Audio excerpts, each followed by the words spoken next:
Welcome to the VO2 Lounge. This is episode 62 on nitrate supplementation for enhanced athletic performance.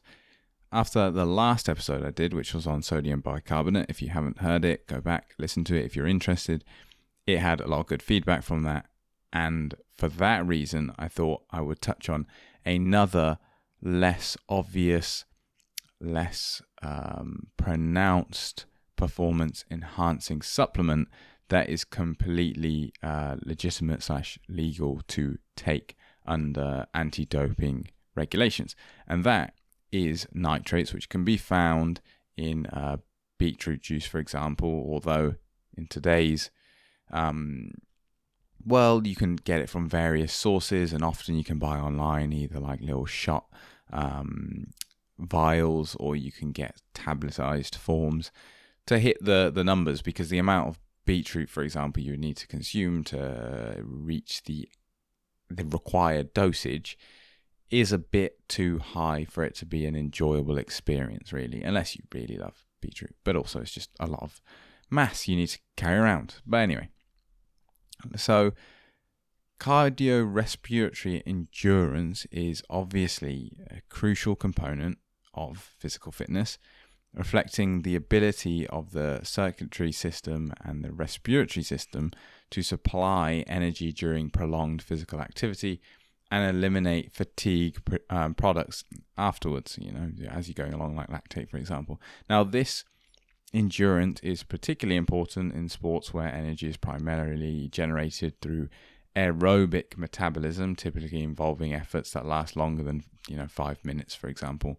Now, performance in these endurance activities is often limited by factors such as maximum oxygen uptake, or VO2 max, ventilatory thresholds, and energy efficiency. Now, even small improvements in these areas can be critical in competitive sports, where differences of half to 1% really can significantly impact outcomes, because if you're 0.1 or something seconds off someone in the final finish, that's why we say, such small margins at the elite level mean so much. Now, to enhance performance, athletes frequently turn to nutritional supplements, selecting and adjusting their intake based on the type of exercise performed. The American College of Sports Medicine and the Australian Institute of Sports both emphasize the importance of using evidence-based supplements to optimize athletic performance. Now, among these supplements, beetroot juice specifically has gained attention due to its high inorganic nitrate, NO3, which is converted into nitric oxide through a series of physiological processes. Now, nitric oxide is a potent vasodilator that improves blood flow to muscles, enhancing oxygen transfer, boosts mitochondrial efficiency, and facilitates muscle contraction, making beetroot juice a particularly valuable ergogenic aid. Now, obviously, again, it's just enhancing a natural process. Vasodilation in response to exercise is a natural process, provide less resistance to the flow of blood around the body that's transferring both things like carbohydrates from the stomach to the relative locations that they need to go to, the working muscle, and also assisting with waste products being metabolized. Now, obviously, lactate not necessarily being a waste product, but at a certain point when it spills over and it goes into the blood system, the bloodstream, it needs to go somewhere, and again, all these things, and oxygen transport, and so on and so forth. Now, the conversion of nitrate to nitric oxide is particularly effective under hypoxic conditions, where it can significantly influence muscle function and improve exercise performance. Now, this mechanism allows for more homogeneous distribution of blood flow within skeletal muscle, ensuring that oxygen is delivered where it's most needed. Now, these physiological benefits suggest that beetroot juice could enhance cardiorespiratory endurance, especially in aerobic metabolism. However, the ergogenic effects of beetroot juice under hypoxic conditions and when combined with other supplements such as caffeine remain controversial and are not yet fully understood. Now, that little bit at the end, any study you look at, for the most part, unless something is fully nailed on, a supplement example of being fully nailed on really would be like creatine, where you just accept that there is a benefit and you're trying to measure the magnitude of it.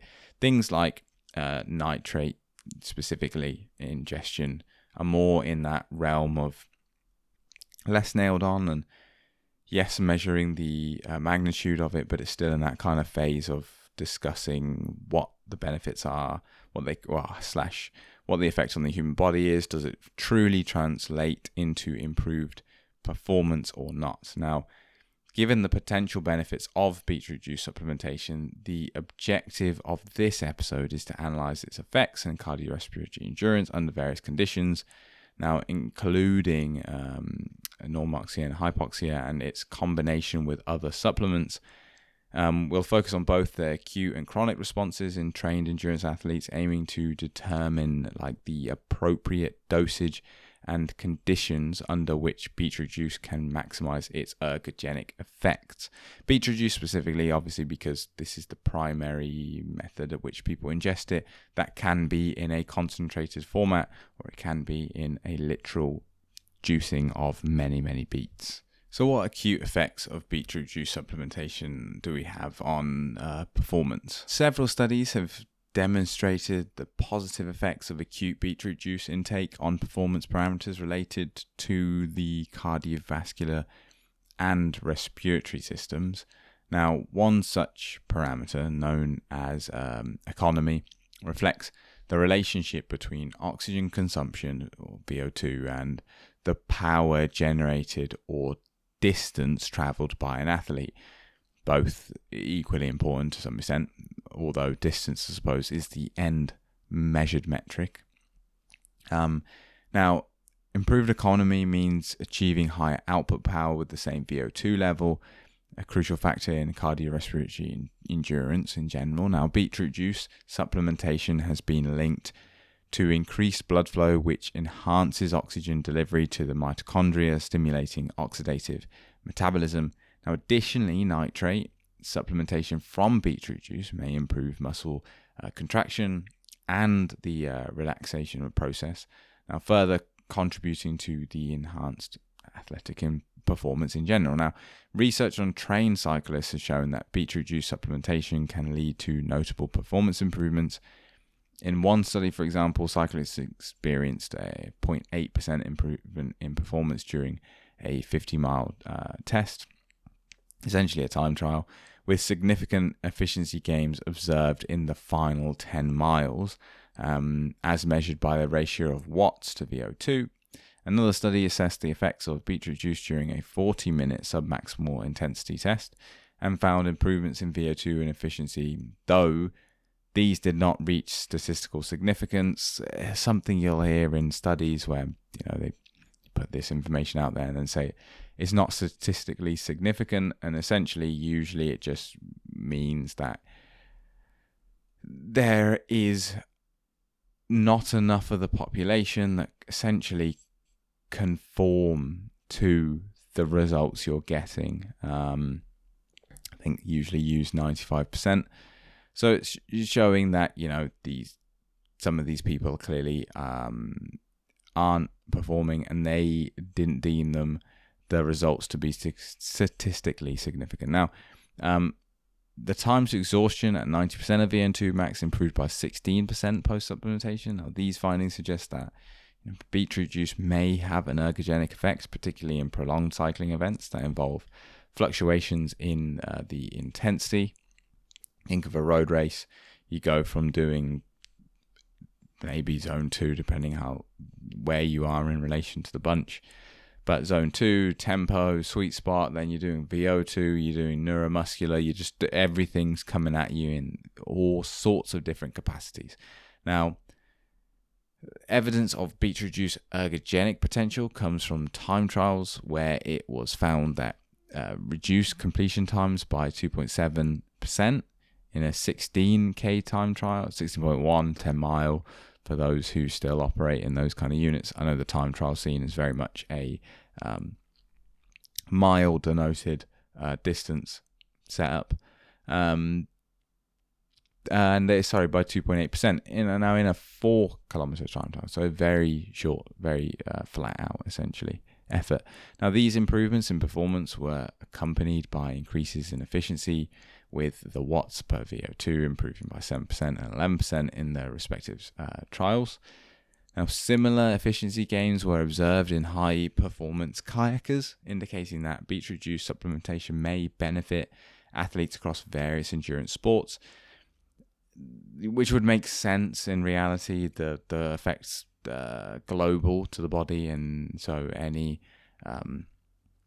musculature that's being used in an endurance format should benefit from this dilation of the blood vessels. Now, the response to submaximal VO2 tests, particularly the management of slow component of VO2, is critical to cardiorespiratory endurance. Now, the beetroot juice appears to influence this aspect positively by delaying essentially the onset of fatigue. Now, the effects of beetroot juice supplementation are not universally positive across all sports. For instance, trained runners in the 5,000 meter test didn't show significant overall improvement in performance with beetroot juice, though they did run 5% faster in the latter stages of the race.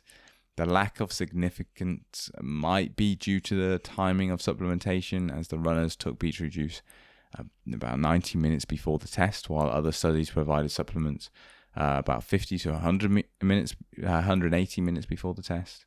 Now, this timing difference is obviously crucial. It's a bit like the sodium bicarbonate kind of timing, where take it like an hour and a half, 2 hours before, because the ergogenic effects in this example, beetroot juice, are typically observed around 150 minutes after ingestion, highlighting the importance of doing things within that kind of protocol, essentially. Now, what about the effects of chronic supplementation? So rather than just taking it on before your goal event, a bit like sodium bicarbonate, what happens when you take it over a sustained period, like a chronic use of beetroot? Because it is far less unpalatable and far less upsetting to the body. You're not dumping a bunch of sodium into your body, and it's not causing crazy gastric distress,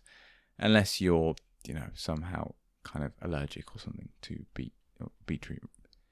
In addition to enhancing blood flow and improving muscle contraction and relaxation, beetroot juice supplementation may also boost mitochondrial respiration efficiency and the oxidative phosphorylation. Now, while acute supplementation can offer some benefits, it appears insufficient to induce mitochondrial biogenesis, which may require longer supplementation protocols. Now, studies have shown that short-term supplementation, such as 5 days in trained athletes, can reduce VO2 by as much as 3% at 70% of VO2 max. Now, suggesting improved efficiency at submaximal intensities. Now, another study in trained cyclists demonstrated that 6 days of supplementation reduced VO2 during a 60-minute test and improved subsequent 10-kilometer time trial performance. Now, further supporting benefits, sustained beetroot juice. Now, essentially, the chronic use is also showing improvements in reducing the percentage of VO2 essentially you are at for a given output, and therefore improving performance when you're at full chat anyway. Now, these findings highlight the efficacy to some extent of beetroot supplementation in duration such as 6 days, which seems to enhance time to exhaustion, submaximal intensities. Now, for instance, improvements have been observed at 70% of VO2 between the first ventilatory threshold VT1 and VO2 max. Now, in trained swimmers, beetroot juice supplementation also showed progressive ergogenic benefits during an incremental test. Now, particularly the anaerobic threshold intensity, where workload increased and aerobic energy expenditure decreased. Now, these results again suggest that beetroot juice could be particularly benefit for athletes engaging in sports requiring sustained effort at high intensities. Now, marathons, that you, in reality, when you get up to a moderately well conditioned level of performance, whether it's running or cycling, really, like, say, for example, a 2-hour road race or a 1-hour crit is basically just almost full chat. You're at a very high percentage of max for a prolonged period of time, really. And that's where this could definitely appear to benefit individuals. Now, more researchers explore both the acute and chronic effects of nitrate supplementation on VO2 and performance in a study involving healthy but not highly trained, specifically, subjects. 15-day supplementation with dietary nitrate reduced oxygen consumption at submaximal exercise level and improved peak power during incremental tests, like a ramp test, basically. Now, these effects highlight the potential for dietary nitrate to enhance performance over extended periods of supplementation. Now, specifically, the observed improvements at an anaerobic threshold are crucial for endurance athletes, as this threshold is more reliable indicator of cardiorespiratory endurance than VO2 max. VO2 max obviously is the maximum amount of oxygen, but the percentage of that number that you can maintain is obviously really is more important, because that is going to relate to your end speed over a given distance, unless for some reason you've got an event that is 2 minutes long. Now, what about like hypoxic conditions? Because generally amateurs aren't concerned about altitude. However, in some cases, when people are going to do certain events, they may have to consider the effects of altitude, especially if you're going to something like, for example, in America, Leadville. Lots of amateurs go there, more amateurs than professionals go there, just given the size of the pro field. And so it is a legitimate concern. So can nitrate improve performance in hypoxic conditions? That's the next bit we'll kind of cover. So, hypoxic conditions. Now, many competitions, such as, mountain stages of the Tour de France, take place at high altitudes where cardiorespiratory endurance is typically reduced compared to an individual's sea level performance due to a decrease in oxygen availability. Now, this reduction in the reduction is primarily attributed to the lower partial pressure of oxygen, which limits oxygen delivery to the muscles. Essentially, the same volume of air has got less oxygen in it due to how compressed the air is in the atmosphere, and so how much is being rammed into your lungs when you inhale, essentially. Now, nitric oxide plays a critical role in adapting to hypoxic conditions, as evidenced by higher levels of NO2 found in Tibetans living at high altitude. Now, in individuals accustomed to sea level, a drop in nitric oxide levels when ascending to high altitudes is associated with symptoms of acute altitude sickness. Not a very pleasant experience, and definitely not good when you are trying to perform at altitude.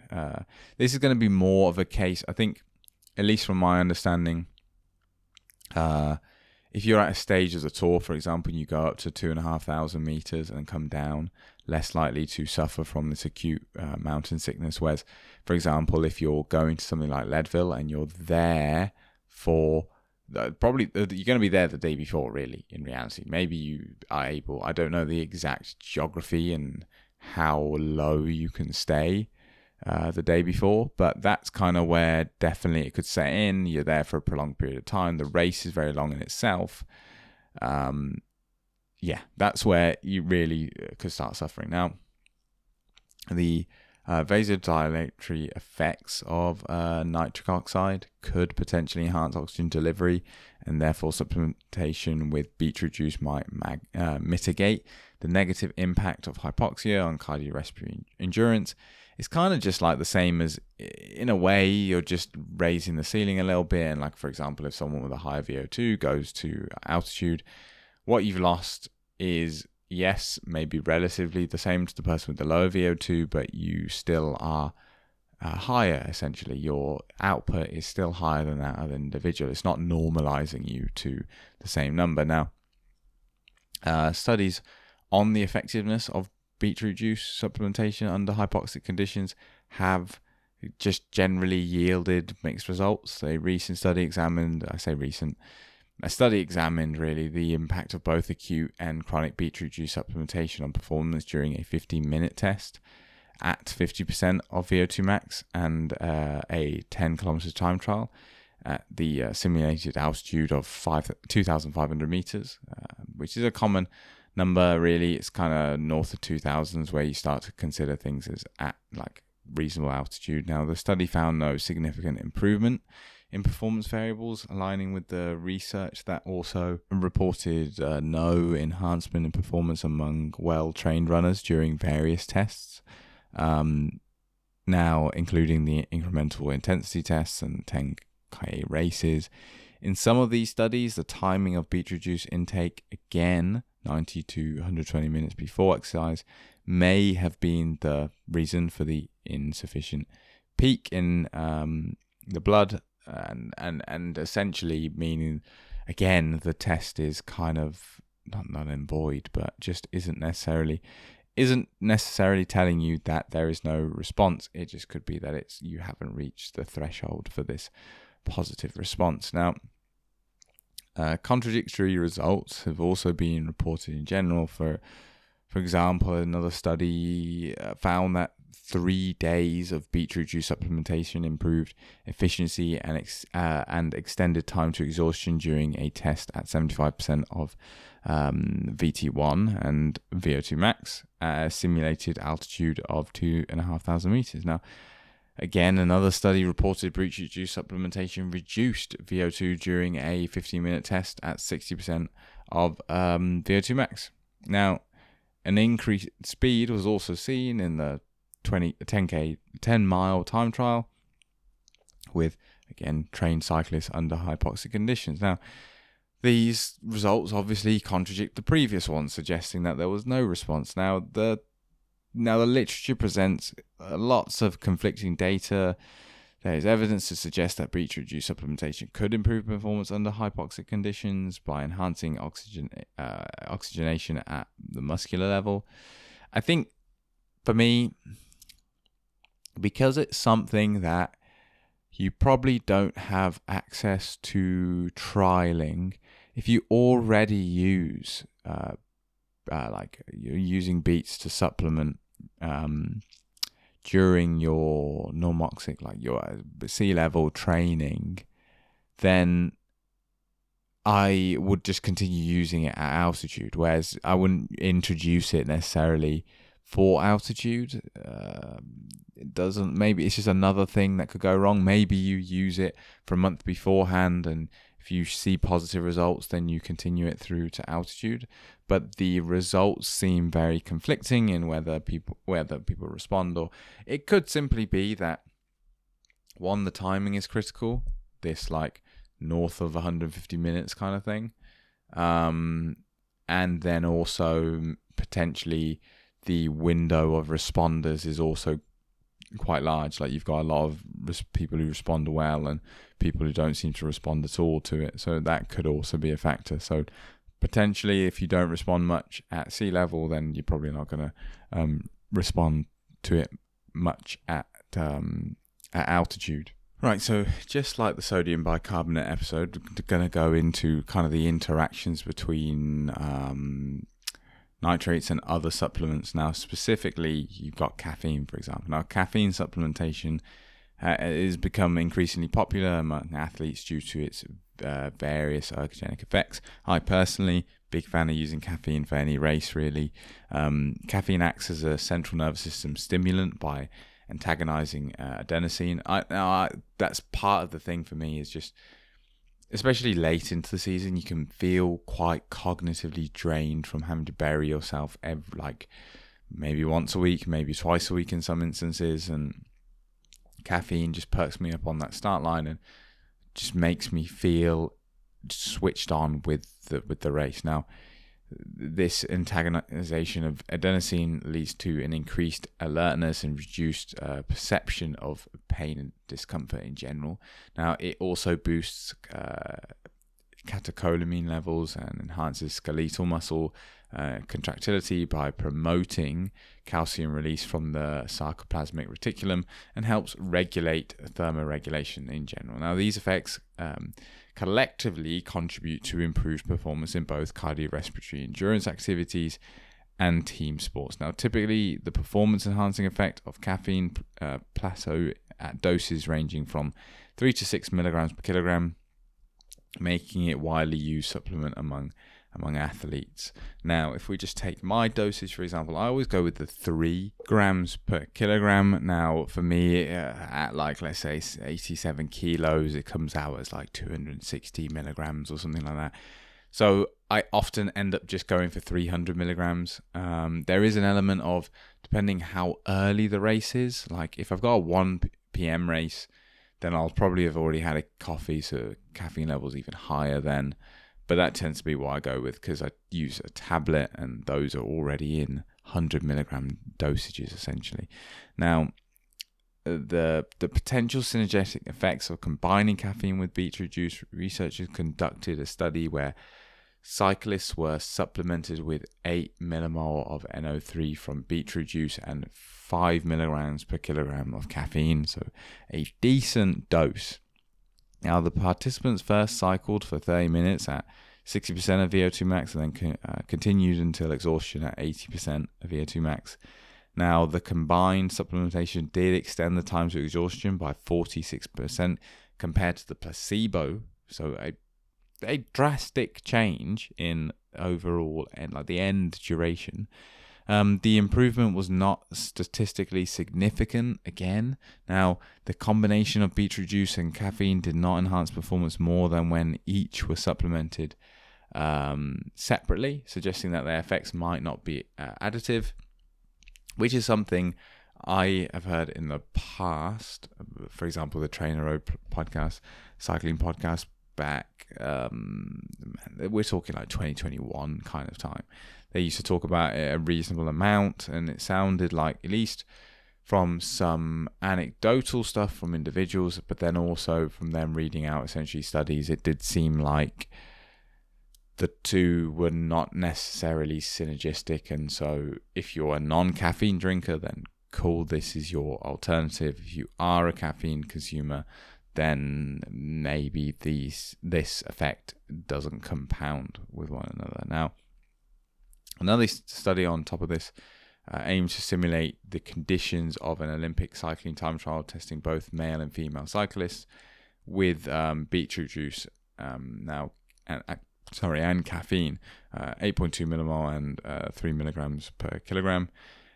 Combined. Now, these results indicated that while caffeine alone or in combination with beetroot juice improved average power output and time trial performance, the addition of beetroot juice did not significantly enhance these effects beyond what was achieved with caffeine alone, which kind of just highlights that potentially this is a less potent supplement in its performance enhancing effects, and simply caffeine is something you should really be keeping a close eye on when racing. Now, a subsequent study involving trained cyclists and triathletes, only those who received caffeine supplementation showed improved performance, with no observed differences in VO2 between the groups, essentially. So finally, let's get on to dosage. Now, peak blood NO2 concentrations are typically reached within 2 to 3 hours following NO3, so like beetroot supplementation, with the ergogenic effects of beetroot juice becoming apparent around 150 minutes after ingestion. This timing, as per the other studies we've looked at, is crucial for athletes aiming to optimize their performance through supplementation.